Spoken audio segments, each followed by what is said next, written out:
Welcome back to my channel. இந்த வீடியோவில் எதை பற்றி பார்க்க போகிறோம்னு பார்த்தீங்கன்னா இன்ஸ்டாகிராமில் அதாவது ரீசெண்டாக பார்த்தீங்கன்னா hey guys welcome back to my channel. இந்த வீடியோவில் எதை பற்றி பார்க்க போகிறோம்னு பார்த்தீங்கன்னா வாட்ஸ்அப்பில் ரீசெண்டாக இன்ஸ்டாகிராம் இருக்கக்கூடிய ஒரு ஆப்ஷனை பார்த்தீங்கன்னா வாட்ஸ்அப் சேஞ்ச் பண்ணியிருக்காங்க. அது புதுசாக ஒரு அப்டேட்டாகவும் பார்த்தீங்கன்னா இன்ட்ரடியூஸ் பண்ணியிருக்காங்க. அது ஸோ இன்ஸ்டாகிராமில் நம்ம பார்த்தீங்கன்னா அதாவது ஃபோட்டோஸ் அப்லோட் பண்ணி ஸ்டோரியில் நம்ம வந்து சாங்ஸ் வந்து ஆட் பண்ணுவோம். அதே ஆப்ஷன்ஸை பார்த்தீங்கன்னா இப்போ வந்து வாட்ஸ்அப்பில் வந்து இன்ட்ரடியூஸ் பண்ணியிருக்காங்க. இந்த ஒரு அப்டேட் உங்களுக்கும் வேணும்னு நினச்சிங்கன்னா மறக்காமல் ப்ளே ஸ்டோரில் போயிட்டு பார்த்தீங்கன்னா இப்போ லேட்டஸ்ட் வெர்ஷனாக வாட்ஸ்அப் வந்து அப்டேட் பண்ணிக்கங்க. ஸோ அப்டேட் பண்ணி முடிச்சுட்டு ஜஸ்ட் உங்களோட ஸ்டேட்டஸ் ஆப்ஷன் ஓப்பன் பண்ணி நீங்கள் கிளிக் பண்ணிங்க. அதாவது ஏதோ ஒரு ஃபோட்டோஸ் நீங்கள் செட் பண்ண போயிங்கன்னா அந்த ஃபோட்டோஸ் நீங்கள் வந்து கிளிக் பண்ணிங்க. கிளிக் பண்ண உடனே பார்த்தீங்கன்னா உங்களுக்கு வந்து மேலே புதுசாக ஒரு மியூசிக் ஆப்ஷன் பார்த்தீங்கன்னா ஆட் ஆயிருக்கும் நீங்கள் வாட்ஸ்அப் அப்டேட் பண்ணதுக்கப்புறம்.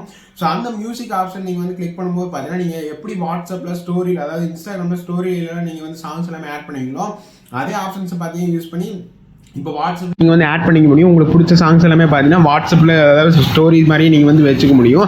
அண்ட் அது மட்டும் இல்லாமல் ஃபோட்டோ மட்டும் இல்லாமல் பார்த்தீங்கன்னா வீடியோக்கும் நீங்கள் வந்து அதாவது அதில் இருக்கிற வாய்ஸஸை கட் பண்ணிவிட்டு அதுக்கப்புறம் புதுசாக ஏதாவது நீங்கள் வந்து இந்த இதில் இருக்கிற மியூசிக் ஆட் பண்ணி சாங்ஸை நீங்கள் வந்து ஆட் பண்ணி அதாவது ஸ்டேட்டஸை நீங்கள் வந்து வச்சுக்க முடியும்.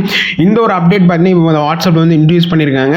ஸோ இது ஏற்கனவே பார்த்தீங்கன்னா இன்ஸ்டாகிராமில் இருந்தது தான். ஸோ இன்ஸ்டாகிராம் கம்பெனி வாட்ஸ்அப் வாங்கினதுக்கப்புறம் இந்த இன்ஸ்டாகிராமில் இருக்கக்கூடிய ஆப்ஷன்ஸ் எல்லாமே பார்த்தீங்கன்னா வாட்ஸ்அப்புக்கு வந்து சேஞ்ச் பண்ணிக்கிட்டே இருக்காங்க.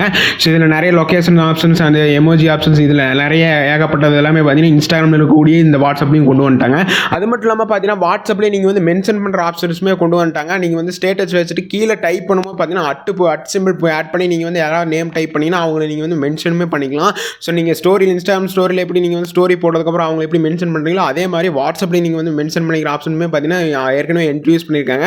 இது தெரியாதவங்களுக்கு பார்த்தீங்கன்னா இந்த அட் சிம்பிள் யூஸ் பண்ணி வந்து அவங்களோட நேமை டைப் பண்ணும்போது அவங்க மென்ஷன் பண்ணுற ஆப்ஷனுமே பார்த்தீங்கன்னா அவைலபிளாக இருக்கும். அது நீங்கள் வாட்ஸ்அப் அப்டேட் பண்ணி பார்த்தீங்கன்னா கண்டிப்பாக உங்களுக்கு வந்து டிஃப்ரெண்ட் வந்து தெரிஞ்சிருக்கும். ஸோ இந்த அப்டேட் பற்றி என்ன நினைக்கிறேன், இந்த அப்டேட் எப்படி ஒர்க் ஆகுதுன்னு சொல்லிட்டு மறக்காமல் கமெண்ட் பண்ணுங்கள். ஸோ உங்கள் ஃப்ரெண்ட்ஸ் யாராவது தெரியாமல் இருந்தால் மறக்காமல் இந்த வீடியோ ஷேர் பண்ணி இதுக்கப்புறம் நீங்கள் வந்து வாட்ஸ்அப்லேயே ஸ்டோரி வச்சுக்கலாம்னு சொல்லிட்டு அவங்களுக்கு தெரியப்படுத்துங்க.